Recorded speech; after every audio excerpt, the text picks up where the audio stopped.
E aí, galerinha, saudação em Cristo Jesus, prazer imenso falar com vocês novamente. Foi muito bom aquele bate-papo que nós fizemos sobre o Espírito Santo, você lembra? Tá lá no nosso Face, depois dá uma olhadinha. Eu sou o Walter Nascimento e quero só compartilhar algumas ideias que possam agregar no teu dia a dia. Aquele vídeo que nós gravamos sobre o relacionamento com o Espírito Santo, nós passamos algumas coisas que nós fazemos aqui em casa, tanto eu como minha esposa, e repercutiu demais, demais. Uma galera aí nos procurou pedindo ajuda, pedindo como ajudá-los a ter esse relacionamento com o Espírito Santo. E é legal porque como você tem vivência, experiência, se torna mais fácil, porque alguém fez isso por nós. E eu louvo a Deus por isso. E hoje eu quero falar um pouquinho sobre essa dificuldade que nós temos de mudança de comportamento. Por que é difícil mudança de comportamento? Por que é difícil mudança de comportamento? Por que nós não conseguimos mudar o nosso comportamento? Cara, faz uma análise comigo, muito rápida, rápida. Os nossos pais sempre querem inserir em nós, na nossa mente, a mudança de comportamento. Porque eles começam a observar que algumas coisitas vai dar problema lá na frente. E às vezes eles querem nos orientar como não errar lá na frente, porque provavelmente eles já erraram uma vez na vida e não querem que nós erramos. Esse é o conceito de pai. E nós não entendemos isso, a gente não compreende isso. E sabemos que vai dar errado, mas não queremos fazer o certo. Não namora aquele rapaz, cuidado com essa dívida, cuidado com essa crise. Ou no casamento, por exemplo, o marido ou a esposa fala, olha, não vamos gastar, não vamos comprar esse carro, não vamos comprar essa casa, vamos esperar um pouco mais, vamos fazer um planejamento, tá lá, sei lá, uma viagem. No teu trabalho, cuidado com sua postura, com seu comportamento, muda a tua forma de pensar, cuidado com o que você fala da empresa, o mercado está crítico, você pode perder o seu emprego, mas nós não entendemos nada disso e continuamos fazendo algo errado. É muito louco isso, não é? O apóstolo Paulo, ele fala o seguinte, ó, Romanos capítulo 8, versículo 15, olha o que o apóstolo Paulo fala. Porque o que faço, não aprovo, pois o que quero, isso não faço. Mas o que aborreço, isso eu faço. Ou seja, o que Paulo está dizendo aqui? Aquilo que eu deveria fazer, esse eu não faço. Esse eu não faço. Não faço. Mas aquilo que eu não deveria fazer, isso é o que nós mais fazemos. Parece que está inserido na nossa identidade, está inserido no nosso eu. Está inserido no na nossa construção da nossa identidade. E a gente não consegue desprender disso, meu. Tem galera que pira por não conseguir agradar os seus pais, o seu líder religioso, por exemplo. O meu líder é meu pastor Adelino Alves Ribeiro, e minha pastora Genilda, que eu amo de paixão. E a gente tem um corpo ministerial que é uma bênção, uns obreiros abençoados, uma igreja abençoada, líderes abençoados, que sempre estão ministrando uma palavra para que nós possamos ter uma mudança de comportamento. Mas, cara, sabe onde eu quero entrar? É por que o muito falar não gera mudança de comportamento? Para algumas pessoas dá, outros não gera mudança de comportamento. Já parou para analisar isso? Nem sempre aquilo que você ouve gera mudança de comportamento. É estranho, não é? Como ser aquilo que as pessoas querem que eu seja? Uau, boa pergunta. Como ser aquilo que as pessoas querem que eu seja? É baseado nisso que a Bíblia fala uma história muito legal, lá no livro de João, capítulo 8, João 8, versículo do 1 ao 11, que fala daquela mulher adulta, que ela pecou, né? E a Bíblia fala que pela lei de Moisés, quando a pessoa peca, ela tem que ser apedrejada. E trouxeram uma mulher e jogaram aos pés de Jesus e disseram, ó, mestre, Jesus estava lá no Monte das Oliveiras, mestre, é o seguinte, essa mulher pecou, e pela lei de Moisés, ela tem que ser apedrejada. A Bíblia fala que Jesus, ele estava lá, começou a riscar no chão, riscar.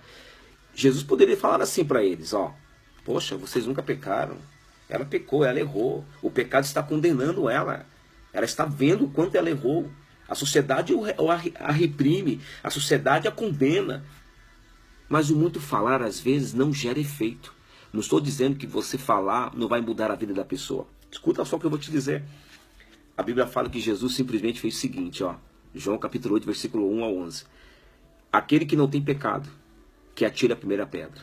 Vai, fica à vontade, galera. A Bíblia fala que eles começaram a colocar as pedras no chão, ó, caíram fora. É isso que eu quero dizer. Aquela mulher pecou. E Jesus disse a ela, poxa, anula os seus pecados, renuncia os seus pecados para viver algo melhor, né? As pessoas às vezes não querem sair dos seus erros. Mas o interessante é o seguinte, que Jesus fez aquela galera pensar. Se ele dissesse, não iria gerar pensamento, iria gerar resistência. As pessoas já montariam outro argumento para defender ou debater o que Jesus estava dizendo. Mas Jesus queria gerar dentro dela um pensamento, dentro deles um pensamento. Quem não tem pecado, que atira a primeira pedra, fica à vontade. Uau! Você percebe a diferença de aconselhar e fazer pensar? Jesus fez um coach. Jesus fez um coach. Sabe o que está faltando na sua vida, camarada? Ou mina, ou amado e amada, você pensar. Você quer mudar, você quer gerar mudança, mas tu não sabe como fazer. E talvez as pessoas que estão te direcionando não consigam gerar em você uma mudança de comportamento, porque você não consegue pensar na necessidade que aquilo é importante. Quer o conselho? Faz as pessoas pensarem. Faz as pessoas pensarem. Essa semana eu conversava com o Fabiano Oia, que é um cara que eu tenho um sentimento muito forte por ele, uma gratidão. Cara, gente boa, demais, demais, demais. Ele me contou uma história, que ele está acompanhando o trabalho do pastor Cláudio Duarte. Ele contou uma história interessante, que o pastor Cláudio Duarte conta nas suas ministrações, que ele chega na sua casa e a sua esposa está super indignada porque o cachorro destruiu todas as roupas que estavam penduradas no varal. Aí ele viu a indignação da mulher e ela brava, falando. Não estou dizendo que todas as mulheres falam, como a esposa do Cláudio Duarte, mas sei lá, vamos lá. Aí ele falando, e ele pensou, poxa, pela forma que ela está verbalizando, ela não quer mais o cachorro. E o cachorro é importante para a nossa família. Então se ele fala para ela, coitadinho, foi sem querer, aí ela vem com um monte de coisas para cima dele. O que ele fez? Ele fez coach. Ele simplesmente falou para ela, já sei o que eu vou fazer, eu vou sumir com esse cachorro. Opa! Aí ela gritou, some não, deixa aí que eu cuido dele. Só estou comentando o que ele fez. Você percebe a diferença de uma situação, o quanto você consegue gerar na pessoa uma mudança de comportamento? O que ela fez? Sumir com o cachorro? Não. Eu tenho sentimento por esse cachorro. Eu tenho carinho por esse cachorro. A forma como você faz o outro pensar, o resultado gera mais rápido e você consegue inibir a briga. Você consegue inibir a confusão. Quer um exemplo claro disso? Vai para o mundo organizacional. Você que lidera uma equipe, que precisa fazer a sua equipe produzir, faz a sua equipe pensar, faz a sua equipe buscar o resultado, faz eles darem soluções para solucionar o problema, em vez de você ficar preocupado em dar sugestões de melhorias. A sua equipe fez algo bacana, ou pecou no processo, faz eles pensarem como seria o processo e dá um estímulo, show de bola, parabéns, mesmo você sabendo que era obrigação deles. Mas você precisa desenvolver pessoas, você precisa fazer as pessoas pensarem, assim na tua igreja, assim na tua casa, assim com teus filhos, assim com seus pais, assim com seus amigos, assim com a sociedade, assim com todo mundo. Faz as pessoas pensarem. O conselho é muito bom. Tem pessoas que conseguem absorver o conselho, mas tem outros tem que fazer elas pensarem.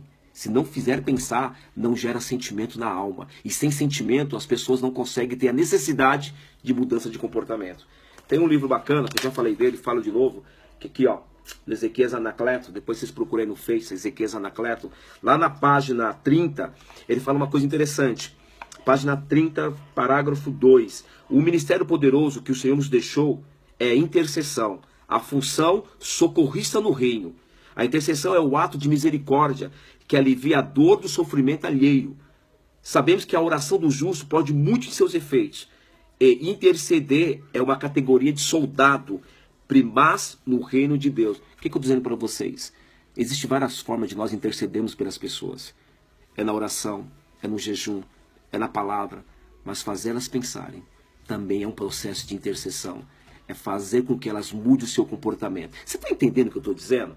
Hoje eu recebi uma frase muito bacana do pastor Gé, que me fez pensar em muitas coisas. A frase fala assim, ó: se eu te adorar por medo do inferno, queime-me no inferno.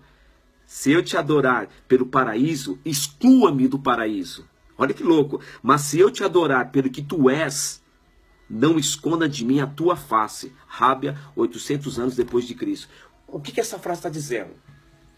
Por que você adora a Deus? Por que você trabalha? Por que você vai à igreja? Por que você ajuda o departamento juvenil, o departamento jovem, das crianças, dos adolescentes, das irmãs, o ministério da igreja? Por que você serve essa igreja? Por que você está lá? Por que você trabalha nessa empresa? Você tem que entender por que você está lá. E você precisa pensar nisso, cara, para ter uma mudança de comportamento. Caso contrário, a sua vida não muda. Começa a pensar e ajude as pessoas a pensarem. Beleza? Esse então é o meu recado aí para vocês, esse bate-papo nosso. Precisar de ajuda, já sabe, quer pensar?